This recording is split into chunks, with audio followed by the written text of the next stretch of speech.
Hello students, welcome to math class. Today chapter is coordinate geometry.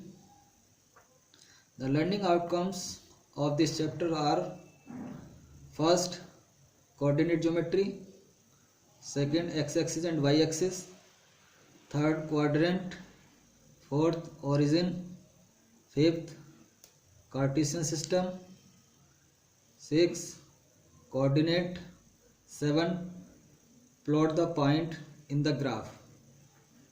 देखिए, सबसे पहले हम कोऑर्डिनेट ज्योमेट्री के बारे में समझेंगे। देखिए, कोऑर्डिनेट ज्योमेट्री है क्या?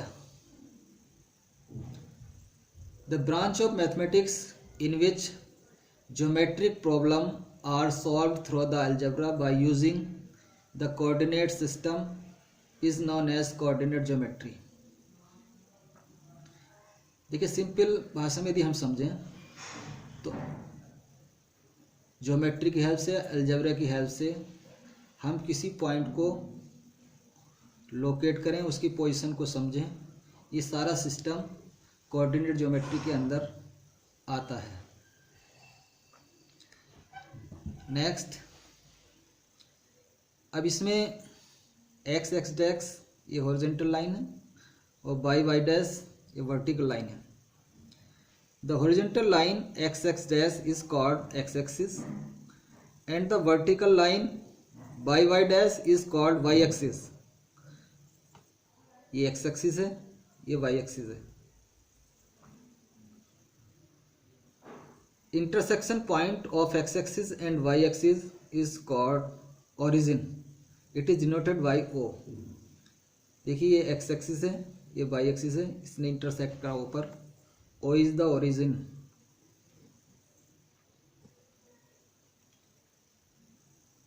ओ X dash and O Y dash is called negative direction. O Y dash O X dash in negative direction है। O Y and O X is called positive direction. ये positive direction है, ये positive direction है। X axis and Y axis divide the plane into 4 parts. Each part is called quadrant. अब देखिए, Y axis और X axis ने 4 part बना दिए। इस प्लेन में हमने वाई एक्सिस और एक्स एक्सिस को जैसे ड्रॉ किया तो 4th पार्ट बन गए। First part, second part, third part, fourth part. These are quadrant. It is first quadrant, it is second quadrant, it is third quadrant, it is fourth quadrant.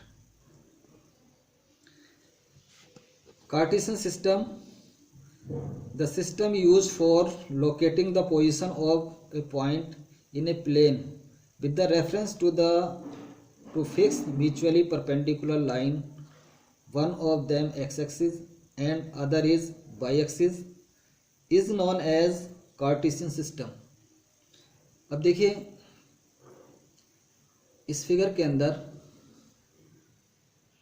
इसमें first quadrant के अंदर हमने P point ले लिया। अब इसे हम इस फिगर की हेल्प से समझेंगे। इस फर्स्ट क्वाड्रेंट के अंदर ये पी पॉइंट ले लिया। अब पी पॉइंट ये वाई एक्सिस से कितनी दूर है और एक्स एक्सिस से कितनी दूर है, ये देखना हमें। तो perpendicular distance from Y axis,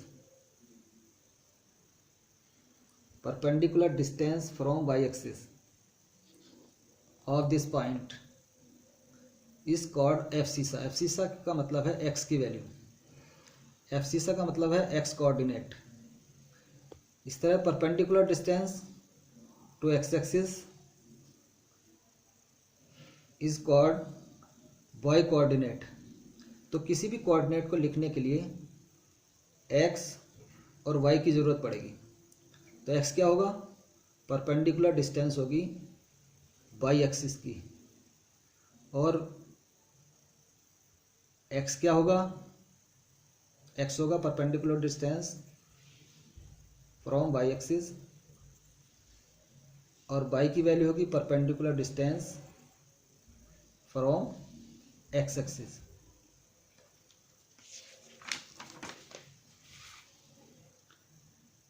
The x coordinate of a point it is perpendicular distance from the Y axis. जो मैंने अभी समझाया है वो इसमें आगे मैं एक्सप्लेन कर रहा हूँ।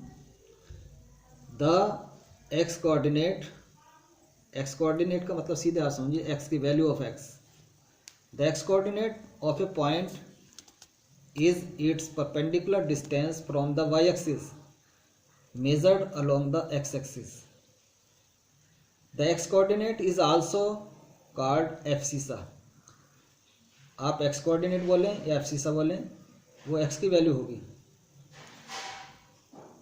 The y coordinate of a point is its perpendicular distance from the x axis measured along the y axis. The y coordinate is also called the ordinate. Y coordinate को हम ऑर्डिनेट भी कहेंगे। It is value of Y. Next, the ordinate of a point M is the Cartesian plane is respected by M X Y. M भी ले सकते हैं हम, P भी ले सकते हैं। Where X is called abscissa and y is called coordinate. Next, the coordinate of any point on y axis. देखिए पॉइंट बहुत समझने का है। The coordinate of a point on y axis. y axis पे यदि कोई भी पॉइंट है,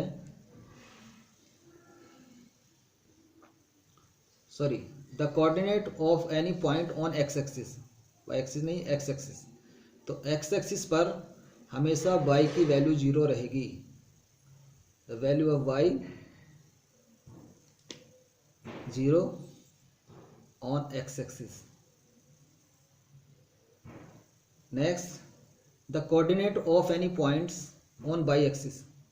इसी तरह से y एक्सिस पर यदि कोई पॉइंट है तो y एक्सिस पर जो भी पॉइंट होगा y एक्सिस पर, वहाँ x की वैल्यू 0 होगी। If the abscissa is 0 and the ordinate is positive, then that the point lies on positive y-axis. If the abscissa is 0 and the ordinate is negative, then the point lies on negative y-axis. If the abscissa is positive and the ordinate is 0, then that point lies on positive x-axis. If the abscissa is negative and the ordinate is 0, then that point lies on negative x-axis. देखिए ये बहुत important चीज़ है, इसे समझने की बात है। The equation of X axis, X axis का जो इक्वेशन होगा y is equal to 0, the equation of y axis x is equal to 0। अब देखिए इस एग्जाम्पल की हेल्प से हम पॉइंटों को कैसे हम फाइंड करेंगे कि कौन से क्वाड्रेंट के अंदर है और कौन सा पॉइंट एक्स एक्सिस पर है। देखिए right x axis and quadrant for the following points. अब ये पॉइंट दिए हैं, इन पॉइंट्सों को हमें ये देखना है कि कौन सा पॉइंट कौन से क्वाड्रेंट के अंदर है, या वो किसी एक्सिस पर है, एक्स एक्सिस पर है या वाई एक्सिस पर है। अब देखिए इससे पहले मैंने क्वाड्रेंट के बारे में बताया था आपको। तो एक्स एक्सिस और वाई एक्सिस जब एक दूसरे को इंटरसेक्ट करेंगी तो 4 क्वाड्रेंट बनेंगे, first, second, third, fourth quadrant. अब इसमें हमें देखना है फर्स्ट क्वाड्रेंट के अंदर एक्स और वाई यदि दोनों की वैल्यू प्लस में है तो वो पॉइंट फर्स्ट क्वाड्रेंट के अंदर होगा। एक्स की वैल्यू माइनस में है, वाई की वैल्यू प्लस में है तो सेकंड क्वाड्रेंट के अंदर होगा। और यदि कोई भी एक्स की वैल्यू और वाई की वैल्यू दोनों माइनस में है तो वो पॉइंट थर्ड क्वाड्रेंट के अंदर होगा। और यदि वाई की वैल्यू प्लस में है, एक्स की वैल्यू माइनस में है तो वो पॉइंट फोर्थ क्वाड्रेंट के अंदर होगा। अब इसमें हमें देखना है, एक पहला पॉइंट है 2, 3, तो एक्स की वैल्यू भी 2 है, एक्स की वैल्यू प्लस की 2 है, वाई की वैल्यू प्लस की 3 है, तो ये पॉइंट फर्स्ट क्वाड्रेंट के अंदर है। इस तरह से -3 -5, तो माइनस माइनस यदि दोनों माइनस हैं तो थर्ड क्वाड्रेंट के अंदर होंगे, तो ये पॉइंट हमारा थर्ड क्वाड्रेंट के अंदर है। -3 2 सेकेंड क्वाड्रेंट के अंदर होगा, क्योंकि इसके जो साइन पहला माइनस का है दूसरा प्लस का है, इसलिए -3 2 सेकेंड क्वाड्रेंट के अंदर होगा। ये भी सेकेंड क्वाड्रेंट के अंदर होगा और ये भी सेकेंड क्वाड्रेंट के अंदर होगा। अब देखिए नेक्स्ट पॉइंट देखिए 0 5, एक्स की वैल्यू 0 है, वाई की वैल्यू 5 है, तो x की वैल्यू 0 है, तो x की वैल्यू 0 में भी मैंने अभी थोड़ी देर पहले आपको बताया था कि बाई एक्सिस पे x की वैल्यू 0 होगी। तो यदि x की वैल्यू 0 है तो वो पॉइंट हमेशा बाई एक्सिस पर होगा। इसी तरह से इसमें x की वैल्यू 0 है, y की वैल्यू -3 है, x की वैल्यू 0 है तो पॉइंट y एक्सिस पर होगा। नेक्स्ट 5 0, अब देखिए इस पॉइंट में देखिए x की वैल्यू 5 है, y की वैल्यू 0 है, तो y की वैल्यू 0 है तो पॉइंट y की वैल्यू हमेशा x एक्सिस पर 0 होती है। जब x एक्सिस पर y की वैल्यू 0 होगी तो ये पॉइंट कौन सी एक्सिस पर होगा, x एक्सिस पर। नेक्स्ट -3 0, अब इसमें भी y की वैल्यू 0 है, तो y की वैल्यू 0 x एक्सिस पर 0 होती है, तो ये पॉइंट x एक्सिस पर होगा। 3 -5, अब 3 -5 को देखिए आप x प्लस में है और y माइनस में है, इसलिए पॉइंट फोर्थ क्वाड्रेंट के अंदर होगा। Thank you.